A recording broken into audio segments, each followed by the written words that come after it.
या देवी सर्वभूतेषु मातृरूपेण संस्थिता। जो देवी माँ सभी प्राणी मात्र में मातृत्व शक्ति बनकर बैठी हुई है।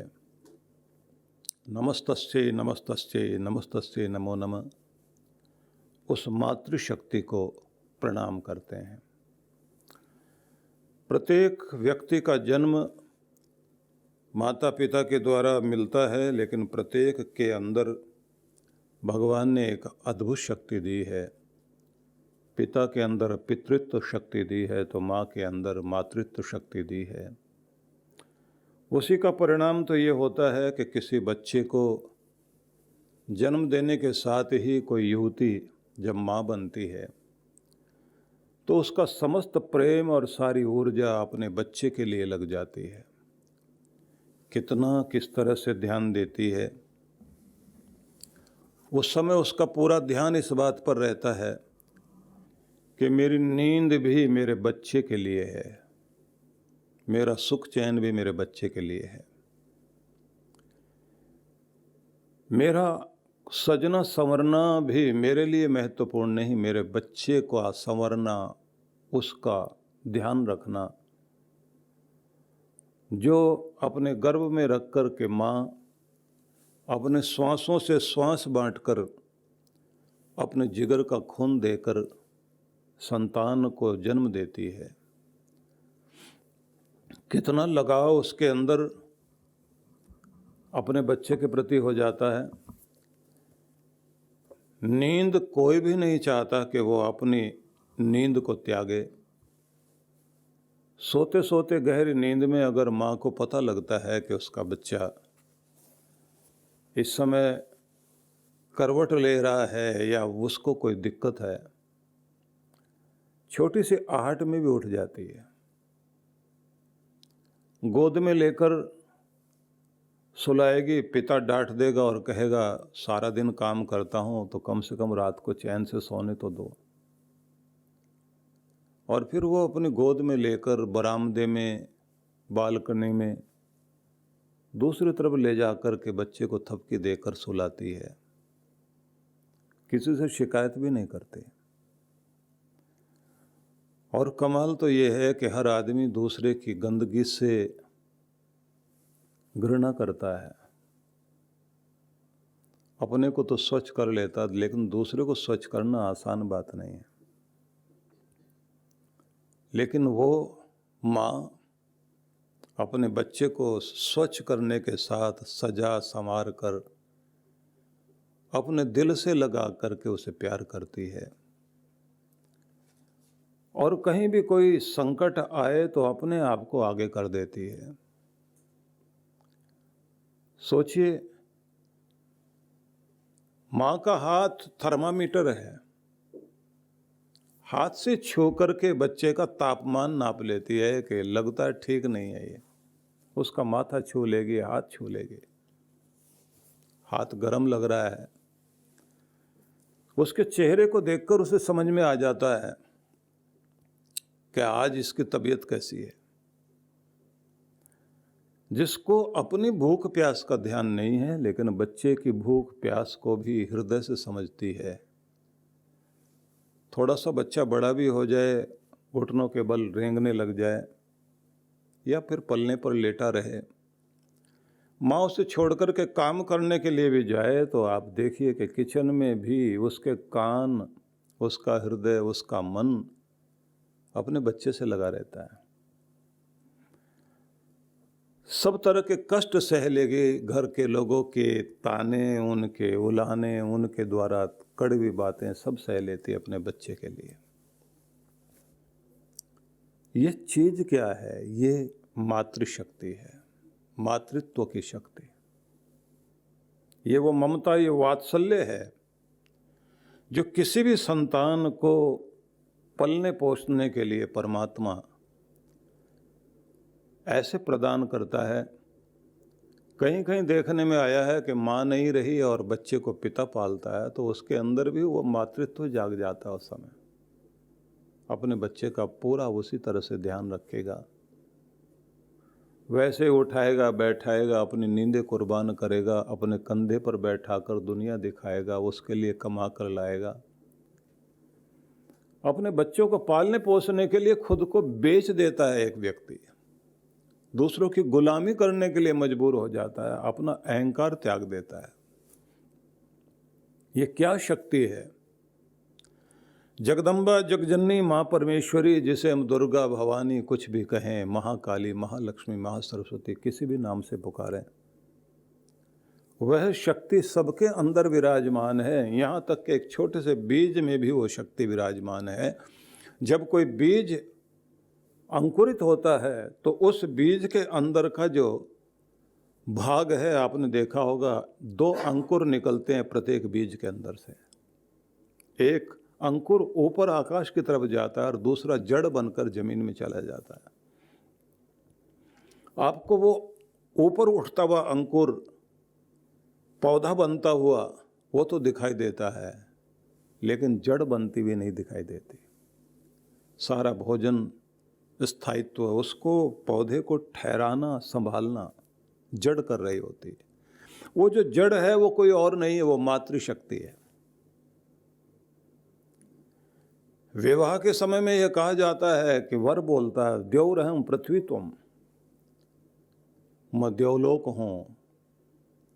आकाश में चमकते हुए सूर्य का वो स्थान जो ऊंचाई की तरफ ले जाता है और प्रकाश देता है, तेजस्विता देता है, वो द्यौलोक में हूँ।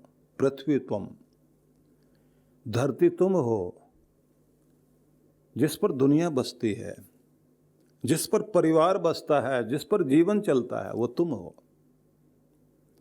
किसी के बसाने से दुनिया बस जाए तो वो शक्ति मातृशक्ति है। इसलिए कहते हैं कि एक नहीं अनेक गुण हैं। कोमलता, करुणा, ममता, सहृदयता, उदारता, ये नारी के गुण हैं, ये मातृत्व शक्ति है। वैसे 22 गुणों का वर्णन व्यास ऋषि ने किया है और ब्रह्म पुराण में व्यास जाबाली को समझाते हैं तो उस समय कहते हैं, पितुरप्यधिका माता गर्भधारणात् पोषणात् वा अतो ही त्रिषु लोकेषु नास्ति मातृ समो गुरु। माँ के समान प्रथम गुरु दुनिया में कोई भी नहीं है, क्योंकि गर्भ में धारण करने से बढ़कर बच्चे का पोषण करके अपनी भाषा सिखाए, अपने संस्कार सिखाए, शिष्टाचार सिखाए, दुनिया का परिचय कराए, माँ होती है वो। लेकिन मैं आपको ये बता रहा हूँ कि जो पृथ्वी बनकर सबको संभाले और सबको सहे, धरती को काटो, पीटो, खोदो, तो बहुत कुछ हम लोग पृथ्वी के साथ करते हैं, लेकिन फिर भी सबको बसाती है वो, सब उसी पर बसे हुए हैं। इसीलिए इसको वसुधा कहा जाता है, धन देने वाली। और धरती कहते हैं धरती धारणात्, जो धारण करे, सबको धारण किए हुए, सबको बसाए हुए। सारी पृथ्वी पर बसे हुए इंसान, कोई पहाड़ पर, कोई नदी के किनारे, कोई समुद्र के किनारे नगर बसाकर, ग्राम बसाकर लोग रह रहे हैं। सबको संभालने का कार्य धरती कर रही है। किसी के भी घर को संभालने का कार्य नारी करती है। और उसको कहा गया है, वेद व्यास ऋषि कहते हैं, माता धर्त्री जननी दयाद्र हृदया शिवा देवी त्रिभुवन श्रेष्ठा निर्दोषा सर्व दुःखहा। माता धर्त्री है, धारण करने वाली है। और माता को माता क्यों कहते हैं? मातृत्व के कारण। उसे कहा गया है कि वह जननी, जन्म देने वाली है, दयाद्र, दया से, करुणा से जिसका हृदय हमेशा भरा रहता है, उसका हृदय करुणा से ओतप्रोत रहता है। सहयोग करने के लिए, प्रेम करने के लिए, देने के लिए, अपना सब कुछ उठा करके अपने बच्चों के लिए देती है। दयाद्र हृदया शिवा, और कल्याण करने वाली है। सबके कल्याण के लिए, अपने बच्चों के, अपने परिवार के कल्याण के लिए कामना करती है। इसलिए उसे कहा गया देवी, दिव्य गुणों से युक्त, त्रिभुवन श्रेष्ठा निर्दोषा सर्व दुखहा। कहते हैं तीनों लोकों में जो श्रेष्ठ है और जिसकी ममता में कोई दोष नहीं है, जो सब दुखों से छुटकारा दिलाती है। इसलिए निवेदन ये करना चाहता हूँ कि या देवी सर्वभूतेषु मातृरूपेण संस्थिता नमस्तस्यै नमस्तस्यै नमस्तस्यै नमो नमः। उस माँ जगदम्बा को प्रणाम करते हैं। मतलब ये कि भगवान या भगवती, भगवान और भगवती जो है अर्धनारीश्वर वाले स्वरूप को अगर आप देखें तो आपको समझ में आएगा कि एक के अंदर ही दो रूप हैं। आप में, सब में माता का भी भाग उतना ही है और पिता का भी भाग उतना ही है। दोनों गुण आपके अंदर हैं। इसलिए भगवान ने ऐसा बांट रखा है कि आपका बायां भाग नाक से सीधी रेखा खींच दीजिए और लेफ्ट साइड वाला जो भाग है वो पूरा कोमल बनाया है, हृदय भी उधर ही रखा है। आपका लेफ्ट हैंड आपने देखा है वो कोमल है, नर्म है, वो दाएं भाग को पूरा कठोर बना दिया, इसलिए सख्त है। इसको सज्जा हाथ भी बोलते हैं, जो सज्ज है, तैयार है।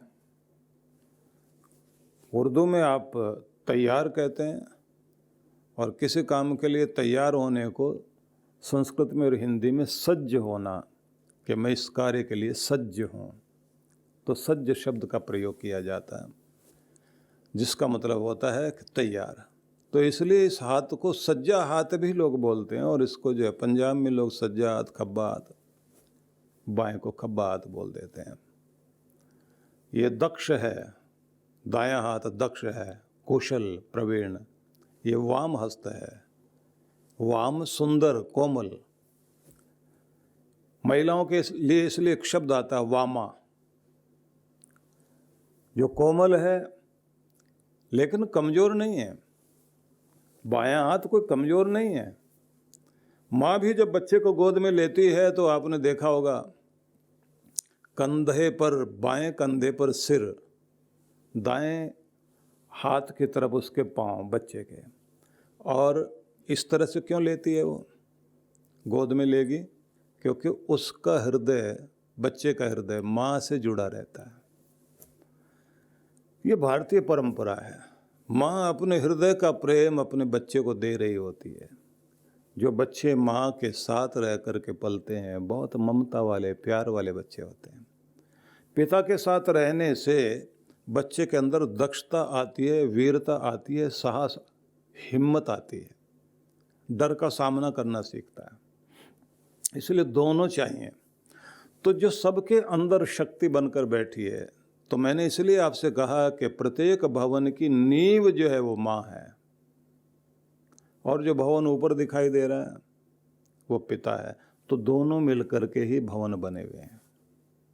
आपकी जिंदगी भी देखा जाए तो आधा भाग माँ का भाग है, आधा भाग पिता का भाग है। इसलिए अर्धनारीश्वर वाला रूप तो है ही। लेकिन मैं आपको फिर आगे लेकर के चलना चाहता हूँ। या देवी सर्वभूतेषु बुद्धि रूपेण विद्या रूपेण संस्थिता नमस्तस्यै नमस्तस्यै नमस्तस्यै नमो नमः। जो देवी माँ सबके अंदर बुद्धि बनकर बैठी हुई है, और जो देवी माँ सबके अंदर ज्ञान की अधिष्ठात्री शक्ति बनकर बैठी हुई है, उस देवी माँ को नमन। तो इसके लिए अपने यहाँ सबसे ज़्यादा जो प्रचलित है वह है गायत्री मंत्र। गायत्री मंत्र की बड़ी महिमा अपने सभी ग्रंथों में कही गई, और ये कहा गया है कि चारों वेदों में से वेद के जो त्रिपाद कहलाते हैं, तीन भाग कहलाते हैं, तीन शक्तियाँ कहलाती हैं। ज्ञान एक शक्ति है, दूसरी कर्म की शक्ति है, तीसरी उपासना की शक्ति है।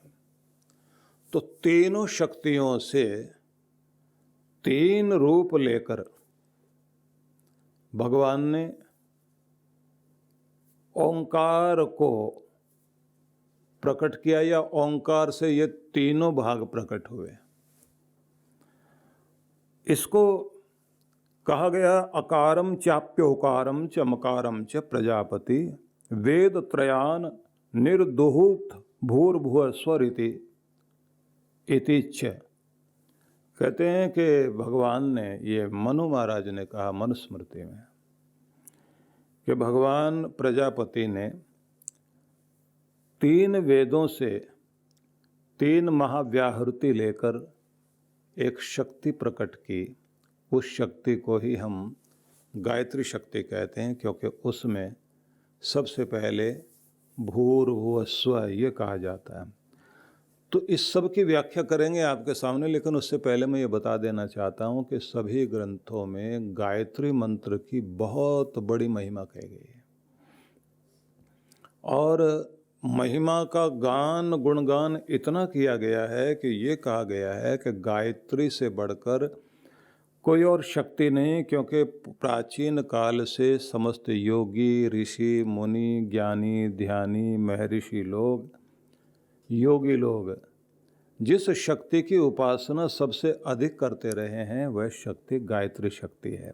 आप सभी के लिए बहुत बहुत शुभकामनाएं, और मैं आप सबको आदरपूर्वक आमंत्रण देना चाहता हूं कि आप सबकी बहुत बहुत डिमांड, बहुत बड़ी बड़ी मांग के कारण ही ऋषिकेश में ध्यान साधना का यह शिविर आयोजित करने के लिए 18 नवंबर से 21 नवंबर के लिए निर्धारित किया गया है, और इस समय का लाभ लेने के लिए आप लोग अवश्य पधारें। बड़े आनंद की बात तो यह भी है कि हम सब वहाँ बैठकर कुछ आत्मचिंतन करने के साथ, ध्यान करने के साथ गंगा का लाभ तो लेंगे ही। गंगा निमंत्रण दे रही है आप सभी को कि आप लोग आएं, गंगा तट पर बैठ कर के साधना करें और अपने आंतरिक शक्ति को जागृत करने का, अपने चेतन को परम चैतन्य से जोड़ने का एक सुंदर अवसर हम सबको प्राप्त हो रहा है। कार्तिक पूर्णिमा का अवसर होगा और पूरे देश से लोग जो है उस समय दौड़ते हुए आने की कोशिश करते हैं गंगा में स्नान करने के लिए। तो ज्ञान की गंगा, ध्यान की गंगा, यज्ञ की गंगा और आत्मचिंतन करते हुए आत्म उत्थान की गंगा में प्रवेश करने का एक सुंदर अवसर आप सबको प्राप्त हो रहा है। तो बहुत बहुत आमंत्रण है आप सभी को और स्वागत है।